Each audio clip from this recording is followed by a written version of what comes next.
আসসালামু আলাইকুম। বর্তমানে ইউরোপের সেনজেনভুক্ত দেশগুলোর মধ্যে বাংলাদেশিদের জন্য সবচেয়ে বেশি ওয়ার্ক পারমিট ভিসা প্রোভাইড করছে। তার মধ্যে ৭০ থেকে ৯৯% ভিসা রেশিও রয়েছে। পর্তুগাল, রোমানিয়া, বুলগেরিয়া, সার্বিয়া এবং সর্বশেষ দেশটি হলো নর্থ মেসিডোনিয়া। নিয়াজি ইন্টারন্যাশনাল হাতে বর্তমানে এই ৫ দেশের ভ্যাকেন্সি আছে।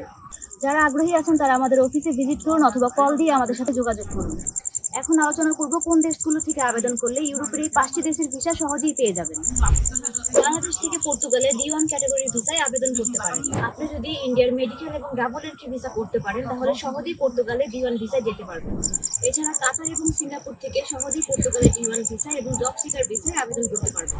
কাতার, কুয়েত, ওমান, লেবানন, সৌদি আরব, মালয়েশিয়া এবং সিঙ্গাপুর থেকে রোমানিয়ার ওয়ার্ক পারমিটের জন্য আবেদন করতে পারবেন। কাতার এবং ওমান থেকে অ্যাপয়েন্টমেন্ট ডেট পেতে একটু সময় লাগবে।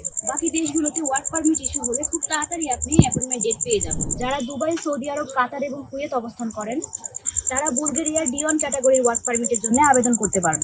সৌদি আরব থেকে কোম্পানির এনওসি এবং ব্যাংক স্টেটমেন্ট লাগবে। তবে দুবাই, কাতার এবং কুয়েত থেকে সবচেয়ে সহজে অ্যাপয়েন্টমেন্ট ডেট পাওয়া যায় এবং সহজে ভিসা হয়ে যায়।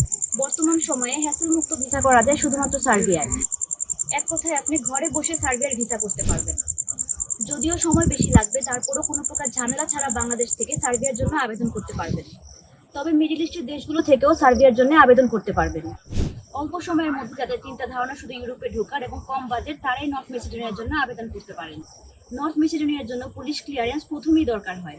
সেটা সত্যায়িত করতে হয় মেসিডোনিয়ার মিনিস্ট্রি থেকে এবং অ্যাপ্রুভাল হওয়ার পর স্ট্যাম্পিং এর জন্য ইন্ডিয়া যেতে হবে ক্লায়েন্টের। আপনি চাইলে মিডল ইস্ট থেকেও নর্থ মেসিডোনিয়ার জন্য আবেদন করতে পারবেন। সেম